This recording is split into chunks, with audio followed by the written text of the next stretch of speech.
Hay 3 palabras en la piedra que pusimos en la tumba de nuestro hijo. Jesús es digno. Para Luis y para mí, esa fue la conclusión principal. Que Jesús es digno de lo que sea que a ti o a mí se nos pida que pasemos para asegurar que el Cordero reciba la recompensa de sus sufrimientos, la adoración de los pueblos de la tierra. Ese es el propósito inmutable de Dios. Esta semana, en La Voz de los Mártires, conoceremos más sobre este llamado y cómo están respondiendo los cristianos al hablar con un obrero cristiano que capacita a plantadores de iglesias y evangelistas en todo el mundo. También vamos a hablar sobre cómo usted puede marcar una diferencia real y práctica en la vida de nuestras hermanas y hermanos cristianos que están encarcelados por la fe. Jesús es digno. Bienvenido al programa de radio La Voz de los Mártires. Jesús nunca prometió a sus seguidores un camino fácil. De hecho, les dijo a sus discípulos que el mundo los odiaría. Los envió como ovejas entre lobos. Las palabras de Jesús se hicieron realidad en la vida de los apóstoles y todavía se cumplen hoy en la vida de sus seguidores en todo el mundo. Únase al presentador Todd Nettleton mientras escuchamos las inspiradoras historias de estos creyentes y aprendemos cómo podemos ayudar. Ahora mismo, en la cadena de radio La Voz de los Mártires. Bienvenido de nuevo a La Voz de los Mártires. Es estupendo que esté con nosotros esta semana. Hoy tenemos el privilegio de que nos acompañen en el estudio Brian y Louise Hogan. Brian y Louise eran parte del equipo de plantación de iglesias que estableció la iglesia en una ciudad aislada de Mongolia. En la primera parte de nuestra conversación hablamos sobre su experiencia y hoy vamos a hablar sobre algunos de los principios que aprendieron en ese proceso y que ahora enseñan a quienes plantan iglesias en todo el mundo. Brian es autor de un par de libros que, por cierto, tienen muy buenos títulos. Uno de ellos se llama Hay una oveja en mi bañera y la semana pasada conversamos sobre el significado de este nombre. Brian y Louise, bienvenidos de nuevo a nuestro estudio y gracias por estar con nosotros. Gracias. Muchas gracias. Brian, ahora colaboras en el establecimiento de iglesias y aún más en el entrenamiento de quienes plantan iglesias. Una de las cosas que dijiste esta mañana mientras hablabas en nuestro servicio en la capilla de La Voz de los Mártires tenía que ver con simplificar las cosas hasta llegar a lo básico. Hay cosas que vemos y que decimos, así es la iglesia. Háblanos un poco acerca de esto y de cómo esas cosas han llegado a representar lo que es la iglesia para nosotros, pero que no tienen necesariamente el mismo significado en Mongolia o en Sudán o en otros de los lugares donde trabaja Hukum. En el programa anterior dijiste que al parecer sucedieron tantas cosas que a veces el misionero podía permitirse el lujo de quitarse del medio. Pienso que definitivamente eso es lo que hacemos. Salimos y capacitamos a nuevos plantadores de iglesias. Les estamos enseñando lo que deben dejar atrás. Claro. Tienen este enorme proceso de desaprendizaje, porque sí, lo que hemos experimentado como iglesia es muy bueno, pero es para esta cultura. Se desarrolla en esta cultura y, de hecho, esta cultura, nuestra propia cultura, está en cambio constante. Si no exploramos nuevos odres, nuevas formas de abarcar lo que Dios está haciendo, vamos a dejar afuera a mucha gente que nunca entenderá lo que hacemos los domingos por la mañana. Esa es la forma de ver lo que está sucediendo desde el punto de vista de la plantación de iglesias misioneras apostólicas. Pero cuando hablamos de llevar la iglesia a otros, lo principal es dejar casi vacío el paquete. Es lo que llamamos el paquete pesado de cómo hacemos iglesia, seminarios y congregaciones, sentados en filas en edificios especiales, que se reúnen en días especiales, dirigidos por personas especiales, con ofrendas especiales, cancioneros y todo lo demás, todo lo que significa iglesia para nosotros. Y es vaciar todo eso y volver al Nuevo Testamento. Utilizamos el Nuevo Testamento como filtro. Si no está en el Nuevo Testamento, no lo instituimos en las naciones. Así es. No se necesita una palmera en maceta que se tiene que arrastrar laboriosamente y plantarla en la tierra. En realidad, solo se necesita una semilla que crezca en ese suelo y que se adapte a esos ambientes específicos. Así es. Los creyentes locales y el Espíritu Santo conspiran para hacer que crezca esta hermosa planta nueva y autóctona. El significado de esa palabra es que encaja en el idioma del corazón y la cultura del corazón de la gente. Como llevamos algo que es simple, Cualquier creyente que tiene en sí al Espíritu Santo es un potencial plantador de iglesias. Cada uno puede iniciar nuevas congregaciones entre familiares y amigos y también en otros lugares, y puede dirigir esas congregaciones. Lo mantenemos realmente simple y confiamos en el Espíritu Santo que está en la vida de los creyentes. De lo contrario, nunca rescatarías a nadie y las iglesias no crecerían ni se multiplicarían. Claro. Bien, dame un ejemplo de algo que veríamos en una iglesia en Mongolia. Si fuéramos a adorar con nuestra familia cristiana en Mongolia, algo que nosotros, en el mundo occidental, diríamos es ¿por qué están haciendo eso? Bueno, en una reunión de la iglesia mongola en un apartamento, primero que nada, verías a la gente sentada en un círculo. Limitamos la participación a 12 personas, ya que parece ser un buen número con el que se propicia que todos participen y nadie pase desapercibido en el fondo. Todos están activos y participando en cada parte de la reunión. ¿Qué sucede allí? Todo lo que sucede en tu iglesia el domingo por la mañana. Bueno, tal vez el coro no se levanta a cantar, pero hay alabanza y adoración y también la palabra y la oración. Claro. Una de las cosas que me encanta de la iglesia de Mongolia es que las personas no tienen miedo de cantar solas. Muy cierto. Incluso en la vida diaria, estás viendo una entrevista en la televisión y un chico comienza a cantar una canción sobre su madre. El entrevistador simplemente le deja cantar la canción. Así es. Así que eso también se traslada a la iglesia.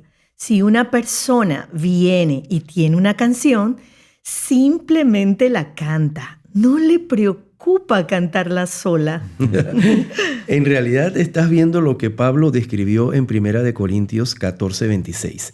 ¿Qué concluimos, hermanos? Que cuando se reúnan, cada uno puede tener un himno, una enseñanza, una revelación, un mensaje en lenguas o una interpretación. Todo esto debe hacerse para la edificación de la iglesia. No estoy usando mis dones para edificarme a mí mismo. Esos dones te están edificando a ti. Y si tú no participas, yo no seré edificado. Claro. Así que eso es lo que ves. Los ves compartir una porción pequeña de la palabra. Al principio era algo que les habíamos enseñado a los líderes y ellos lo llevaban a otras iglesias.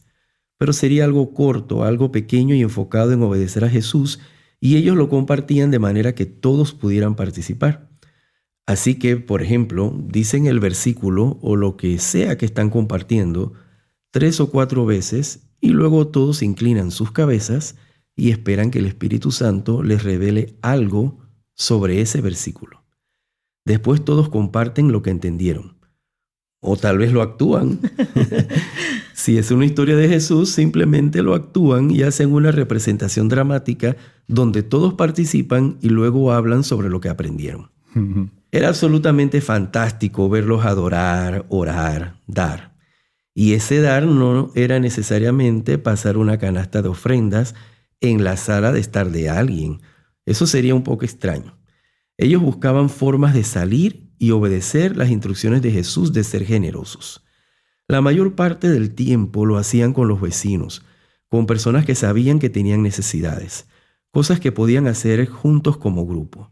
No lo veían necesariamente como un mandato individualista, más bien era como, ¿qué podemos hacer nosotros para obedecer a Jesús? Y creo que eso es algo que la iglesia occidental se pregunta con muy poca frecuencia. Todo tiene que ver con estas son las promesas, estos son los mandamientos y todos son para mí.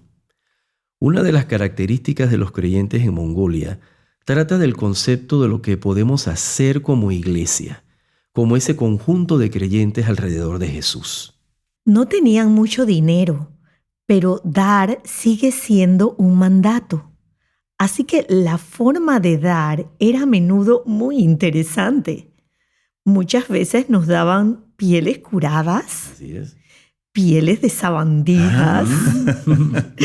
Eso era lo que tenían. Así que eso era lo que daban. Este es mi regalo para el Señor. Mira, conocí a un tipo que todo lo que tenía era una pistola y balas. Y salía y les disparaba las sabandijas. Hacía todo el proceso de curtido y ataba las pieles y las llevaba y las dejaba a los pies de los ancianos. ¡Wow! Realmente lo que están haciendo ahora ustedes es capacitar a personas para que planten iglesias en todo el mundo, incluyendo países hostiles y con restricciones. ¿Qué es diferente o qué es igual cuando vas a un país donde sabes que es posible que estos plantadores de iglesias sean perseguidos, arrestados o asesinados? ¿Cómo afecta eso su proceso de capacitación? Bueno, para empezar, algo que debo decir en cuanto a los temores de persecución es que casi nunca los percibo en los lugares donde realmente hay persecución. Sabes que los estadounidenses dicen, ¿qué si pasa esto y qué si pasa aquello? Mis alumnos norteamericanos tienen estas preocupaciones e inquietudes por ellos y sus familias. Claro. ¿Son preocupaciones racionales o legítimas? Pues claro que sí. Pero esas personas que de hecho van a enfrentar estas situaciones no tienen miedo. Ni siquiera les importa este tipo de cosas. Recuerdo a uno de nuestros discípulos en Malawi, nombraré el país, pero no diré nada específico. Ese discípulo ya tenía una iglesia que había plantado en un área urbana. Era grande y estaba creciendo. Encajaba con el modelo que se había introducido allí de la iglesia occidental. Aquel hombre vino a mí y me dijo, si entiendo esta enseñanza correctamente, si lo que realmente quiero es ver iglesias de segunda, tercera y cuarta generación y que crezcan de manera incontrolable, probablemente no va a suceder con el tipo de iglesia complicada que ya tengo. Así es, le contesté. ¿Qué debo hacer?, preguntó. No sé si decírtelo. Cuénteme, respondió. Le dije, deberías encargarle la iglesia a otra persona e irte. No le digas a nadie a dónde vas. Vete a un área apartada, a la que no haya llegado el evangelio. Quédate en algún pueblo. Preocúpate por conocerlo y amar a la gente. Aprende su idioma, aprende su cultura y comienza a plantar grupos simples de discípulos que también puedan discipular a otros y verás que las iglesias crecen incontrolablemente. No volví a ver a aquel hombre en 7 años. Se presentó un entrenamiento que recientemente estaba impartiendo en un país vecino en una isla en Mozambique. Se me acercó y me dijo, ¿se acuerda de mí? Sí, le dije. No recordaba su nombre, pero recordaba su cara. ¿Recuerda que le hice una pregunta y me dio una respuesta realmente difícil? Sí, a veces hago eso, lo siento, le dije. Entonces me contesta, no. Me fui a casa e inmediatamente lo hice, justo después de que hablamos. ¿Qué hizo qué? Le di mi iglesia a uno de los muchachos que trabajaban conmigo y fui a un pueblo completamente musulmán. Y ahora tenemos decenas y decenas de iglesias entre un grupo de personas que anteriormente no habían escuchado el evangelio. ¡Wow! Y todo porque simplemente hice lo que usted dijo. Hice lo que me enseñó. Y yo quedé como, ¡wow! Y lo que pensé fue que era realmente increíble que no solo había tenido el coraje de ir a ese lugar, también vivía a 2 puertas de uno de los líderes de la mezquita, que luego terminó siendo salvo. Y no solo eso, sino que también tuvo el coraje de crear una escuela de capacitación para nuevos fundadores de iglesias e impartir esa capacitación en el pueblo. ¿Sabes? Si me hubiera pedido que le dijera si debería hacer estas cosas, me habría acobardado. Pero él no sentía ese miedo. Estaba mirando a Jesús y lo que decía era, que sigue Dios. Así que realmente las herramientas son las mismas, ya sea que estés en un país hostil o con restricciones, o en los Estados Unidos o en Mongolia, donde sea, las herramientas son las que están en el Nuevo Testamento. Sí, en efecto, son principios del Nuevo Testamento. Hay un montón de métodos por ahí y sabes que no tengo más que respeto por muchos de ellos. Pero el hecho es que si llevas un método a un grupo de personas completamente nuevo, puedo garantizarte que no funcionará porque los métodos son específicos. Puedes aprender de ellos y puedes trabajar como un loco para adaptarlos y tal vez usar algo de lo que has aprendido. Pero no puedes tomar el método de evangelismo explosivo o la iglesia G12 ni ningún otro método y aplicarlo en todas partes y esperar los mismos resultados que se habían obtenido, digamos, en Colombia o donde se haya desarrollado. Ese es un problema muy común. Queremos comprar algo en una caja, desempaquetarlo y tenerlo listo para usar. Queremos saltarnos el paso de buscar al Espíritu Santo para saber qué es lo que debemos hacer y realmente llegar a conocer a la gente y su cultura y encontrar formas de no violentar eso, sino más bien que Dios pueda trabajar dentro de ese contexto y entonces realmente veremos las cosas estallar y despegar. Así es. Mientras vamos terminando, quisiera el resto de la historia. La iglesia mongola que ayudaste a plantar actualmente está haciendo cosas asombrosas. Cuéntanos un poco, ¿dónde están ahora que han pasado los años? Observa el mapa de la Voz de los Mártires. Una buena parte de ese mapa es donde están ahora los misioneros mongoles. Comenzaron un centro de capacitación mongol en Erdenet, donde plantamos la iglesia. No es de la iglesia que plantamos, pero fueron ellos quienes solicitaron que se estableciera el centro porque plantamos una iglesia intensamente misionera.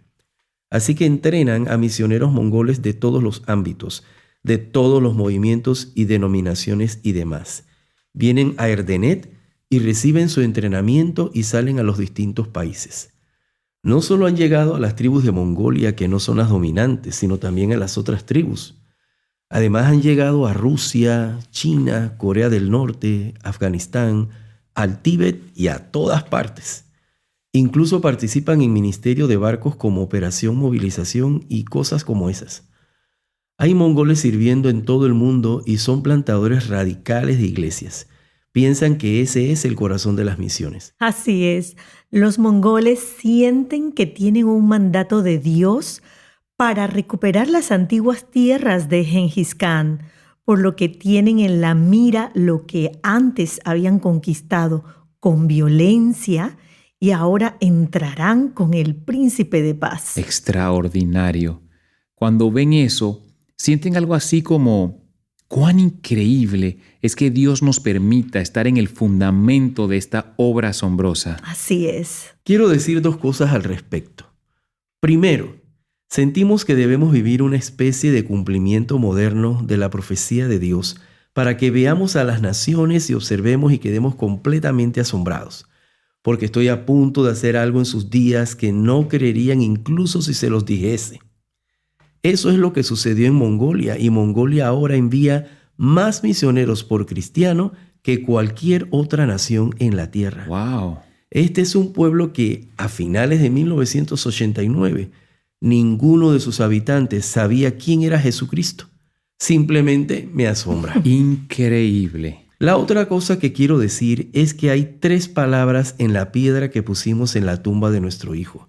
Hay una piedra de mármol en su tumba tallada con su nombre y fechas, además de 3 palabras. Jesús es digno. Para Luis y para mí, esa fue la conclusión principal, que Jesús, el Cordero que fue inmolado, que, según el libro de Apocalipsis, compró a hombres y mujeres para Dios con su sangre, personas de cada tribu, cada lengua, cada pueblo, cada nación. Él es digno de lo que sea que a ti o a mí se nos pida que pasemos para asegurar que el Cordero reciba la recompensa de sus sufrimientos, la adoración de los pueblos de la tierra. Amén. Ese es el propósito inmutable de Dios. Según el libro de Hebreos, el propósito inmutable de Dios es que todas las familias, todas las naciones de la tierra sean bendecidas. Mientras eso no suceda, Jesús no regresará. Eso es lo que Él está esperando. Dios ha jurado por su propio nombre que lo va a hacer. Él es tan digno de esa adoración que, hasta el día de hoy, 2000 años después de que nos pidió que nos unamos a Él en esto, todavía no está recibiendo la adoración de aquellos a los que no les ha llegado el Evangelio, y particularmente de los pueblos no comprometidos del mundo. Muchos de ellos, la mayoría de ellos, están en estos países increíblemente opresivos. Mongolia era tan hostil al Evangelio que ahí no había ningún creyente, no había iglesia sufriente, simplemente no había iglesia, no había nada. Así que ese tipo de países son de los que realmente debemos ocuparnos, ya que son la novia de Jesús en este planeta. Es hora de que el Cordero reciba la recompensa que pagó. Amén. Amén. Gracias, Brian y Louis Hogan, por ser nuestros invitados nuevamente esta semana. Gracias por compartir las cosas que han aprendido. Si usted, amigo oyente, desea comunicarse con Brian y Louis, puede hacerlo en línea en cpcoaches.com. Así que le animo a ponerse en contacto con ellos. Quiero pasar ahora a hablar un poco sobre los cristianos en prisión y sobre algo que podemos hacer al respecto. Una de las cosas que La Voz de los Mártires ha hecho desde el comienzo de nuestro ministerio es poner en contacto a los cristianos en las Américas con nuestros hermanos y hermanas en todo el mundo, que están en prisión por su fe en países hostiles y con restricciones. Si bien a nuestra sede aquí en Bartlesville, Oklahoma, tenemos un póster que lanzamos a finales de la década de 1960 y que tiene los rostros y los nombres de los prisioneros en la antigua Unión Soviética, prisioneros cristianos. Nuestro interés por los presos se remonta a ese tiempo. Nuestro interés es ayudar a que la gente sepa quiénes son y conozca sus caras y sus nombres. Hoy vamos a compartir una carta de un prisionero cristiano más reciente. Fue escrita por el pastor Dmitry Chesnokov de Uzbekistán. La lee uno de los contactos de La Voz de los Mártires que habla el idioma ruso. Las cartas que me escribieron fueron fantásticas, porque a la prisión llegaban sacos de cartas. Cuando entraban cargando otro saco, todos sabían que todas esas cartas eran para Chesnokov. El jefe de guardias constantemente me gritaba blasfemias por todas las cartas que estaban dirigidas a mí. Recuerdo muy bien lo que pasó cuando llegó el primer saco de cartas. El jefe del departamento de seguridad me llamó y estaba atónito. Vi las cartas esparcidas por toda su oficina. Yo mismo estaba conmocionado. Estaba mirando las direcciones de los remitentes, Estados Unidos, Australia, y me gritó: ¿quiénes son esas personas? Son mis hermanos y mis hermanas, le dije. ¿Por qué te escriben? No sé. Están orando por mí, le contesté. Diles que dejen de escribir. ¿Cómo puedo detenerlos? Deme las direcciones para poder escribirles, le dije. Después de eso me siguió gritando durante algún tiempo. No me dieron ninguna de las cartas para leer. Desde entonces, cada vez que llegaba otro saco de cartas para mí, me llamaban y me gritaban, pero luego ya no me golpeaban tanto como antes de que me llegaran las cartas. Comenzaron a hablarme con más cortesía. Incluso, en raras ocasiones, se dirigían a mí formalmente, lo cual era inaudito entre los presos que habían sido acusados bajo el mismo artículo de la ley penal. Lo que ustedes hacen es una gran bendición para nosotros. Muchísimas gracias. Hay una parte de esta carta que espero que haya captado mientras él la leía. Me llamaban y me gritaban, pero luego ya no me golpeaban tanto. Ese es el testimonio del pastor Dmitry Chesnokov, exprisionero por Cristo en Uzbekistán. En realidad, nunca llegó a tener las cartas que le llegaban. Nunca llegó a llevarlas a su celda y leerlas, pero marcaron la diferencia. Después de que las cartas comenzaron a llegar, ya no me golpeaban tanto. Ese es el mismo testimonio de Mariam y Marsillé de Irán. Nunca llegaron a ver las cartas. Cuando las pusieron en libertad, las autoridades les dijeron: sí, les daremos las cartas ahora que están en libertad, pero en realidad nunca las recibieron. Sin embargo, testificaron cómo cambió su trato. Incluso, uno de los oficiales de la prisión las llevó aparte y les dijo: ¿saben cuántos problemas nos están causando? ¿Saben cuánto correo están recibiendo? Tenemos que leer cada una de estas cartas.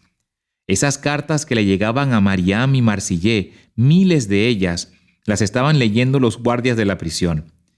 ¿Quién sabe cuántas de esas cartas contenían pasajes de las Escrituras? ¿Quién sabe cuál era el testimonio que había en esas cartas para esos guardias de prisión iraníes?